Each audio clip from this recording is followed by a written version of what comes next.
Bab 57. Boom. Perkataan Wira yang sederhana itu memberi dampak yang sangat kuat, mengguncangkan hati dan menggetarkan jiwa ketiga orang tersebut. Dia mengungkapkan misi para sarjana di seluruh dunia, memungkinkan setiap orang yang berhasrat menemukan tempat yang tepat. Dengan 4 baris kalimat ini, kita dapat mencapai ketenaran di seluruh dunia, dikenang selama berabad-abad dan meninggalkan jejak dalam sejarah. Mahendra merasa iri. Kenapa kalimat-kalimat ini bisa keluar dari mulutnya? Ekspresi Harsa tampak rumit. Meskipun 4 baris kalimat ini dapat membuat mereka memperoleh ketenaran, tanpa gelar kehormatan dalam ujian negara, Wira tidak akan mendapatkan pengakuan sosial dan tidak dapat menjadi menantu keluarga Linardi. Mendedikasikan hati untuk negara, menetapkan tujuan hidup untuk rakyat, melanjutkan warisan bijak para terdahulu, dan membawa perdamaian ke seluruh dunia.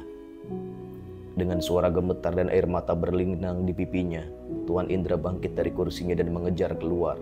Dia berteriak memanggil Wira. "Tunggu aku, Tuan!" Mahendra dan Harsa juga mengikutinya dari belakang. Namun, ketika mereka keluar, Wira dan kereta kudanya menghilang. Tuan Indra terkejut sejenak dan berkata, "Tuan Harsa, apa hubungan Anda dengan Tuan itu? Apakah Anda tahu di mana dia tinggal? Aku ingin mengunjunginya." Mahendra menggigit bibirnya. Panggilannya berubah dari anak muda menjadi Tuan. Tuan Indra terlalu memuja pria itu. Harsa menghela napas lalu berkata, "Hubungan kami cukup rumit. Lebih baik tidak usah diceritakan. Kalau kamu ingin mengunjunginya, pergilah ke desa Pimola, Dusun Darmadi. Carilah yang namanya Wira." Hanya dengan 4 kalimat itu saja masih belum cukup untuk membuat keluarga Linardi mengakuinya sebagai menantu. Jika ingin menjadi menantu keluarga Linardi, setidaknya harus mendapat gelar sarjana. Kalau tidak, hal ini akan membuat ayah mereka malu. Bagaimana mungkin keluarga sarjana bisa menerima menantu yang biasa-biasa saja? Desa Pimola, Dusun Darmadi. Tuan Indra mendengarnya dengan mata berbinar, seolah-olah dia pernah mendengar tempat-tempat ini sebelumnya. Trop, trop, trop. Tiba-tiba terdengar suara derap langkah kaki kuda. Seorang pengirim pesan memungkuk kepada Tuan Indra dan berkata, "Tuan Besar, seorang pengacau bernama Danur melaporkan kepada kantor kabupaten bahwa petugas keamanan dan polisi bekerja sama untuk menyalahgunakan kekuasaan mereka." "Oh?" Tuan Indra memicingkan matanya dan berbalik untuk memberi hormat kepada kedua orang itu. "Tuan Harsa, Tuan Mahendra, sampai jumpa lagi." Kedua orang itu juga menangkupkan tangan untuk memberi hormat. Ketika Tuan Indra pergi, Mahendra baru berkata, "Aku sangka dia adalah Iqbal, bupati yang baru menjabat." Harsa tersenyum ringan. "Dia menggunakan nama samaran Indra. Kamu seharusnya sudah menyadari itu sejak awal." Mahendra menggerutu dengan tidak acuh. "Bukankah pecundang itu juga tidak kepikiran?" Melihat kepergian kereta kuda itu, Harsa berkata, "Sayangnya, meski dia lulus di ujian negara tingkat kedua, selama 5 tahun ini dia terus diturunkan jabatannya hingga menjadi bupati. Untung saja semangatnya tidak berubah, dia masih tetap ingin mengabdi kepada rakyat." Mahendra berpamitan dengan Harsa dengan perasaan enggan dalam hatinya. Sekelompok orang kampungan itu sudah ditakdirkan untuk menjadi miskin. Siapapun yang berjuang untuk mereka juga tidak ada gunanya. Harsa kembali ke kediamannya. Istrinya membawa sebungkus gula putih dan sebatang sabun sambil berkata kepadanya dengan senang, "Sayang, lihatlah 2 benda ini. Ini seperti gula kristal yang laris di kota dan sabun ini lebih harum dan bersih daripada sabun biasanya. Kata Wulan, ini semua dibuat oleh Wira. Hebat juga dia." Harsa berkata dengan tidak acuh, "Semua ini tidak pantas ditempatkan di ruang yang berkelas.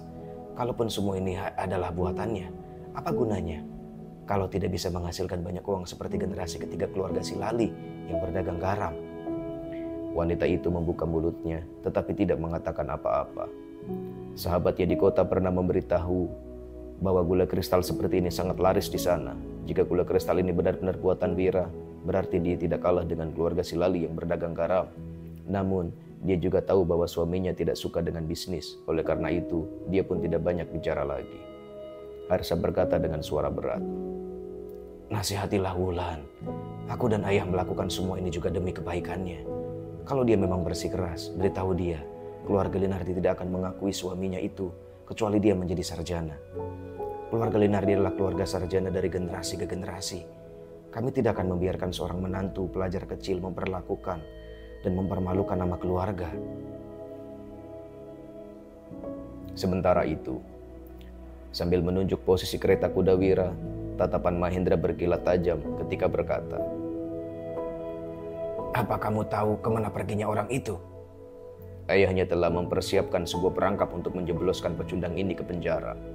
Kedua kereta berhenti di depan pintu dan seorang pelayan keluarga Silali segera berkata, "Menjawab, Tuan Muda.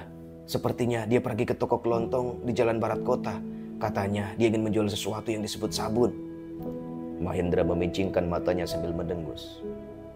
"Memangnya kenapa kalau orang kampungan itu bisa menyebutkan sajak terkenal? Bukankah sekarang dia tetap melakukan perdagangan rendahan untuk mendapatkan uang? Beritahu semua toko di jalanan itu, siapapun yang berani membeli sabunnya, berarti bertentangan dengan keluarga Silali." "Baik, Tuan Muda," ucapan pelayan itu. Lalu dia berbalik dan berlari kecil. Mahendra memasang wajah kejam dan berkata, "Pecundang, aku akan membuatmu ditolak di mana-mana. Sampai pada akhirnya, kamu hanya bisa berlutut memohon padaku dan merelakan Wulan menjadi wanitaku." Dalam hierarki masyarakat zaman dahulu, meskipun pedagang memiliki banyak uang, tetap saja tidak ada kekuasaan. Hal ini juga yang menjadi alasan baginya untuk mengikuti ujian kenegaraan dan bahkan berusaha mendekati keluarga Linardi dengan menikahi putrinya melalui pernikahan kedua. Lebih baik berkuasa daripada kaya. Sementara itu, Danu mengendarai kereta ke pasar barat. Sepanjang perjalanan, wajahnya terlihat serius dan cemas. Dia pernah pergi ke pengadilan bersama Dodi dan Sony untuk mengajukan gugatan. Tuan Indra tadi itu terlihat mirip sekali dengan Bupati. Namun, sepertinya juga ada yang berbeda. Sebagai seorang pejabat, Bupati seharusnya mengenakan jubah sutra brokat. Namun, Tuan Indra tadi hanya mengenakan pakaian katun.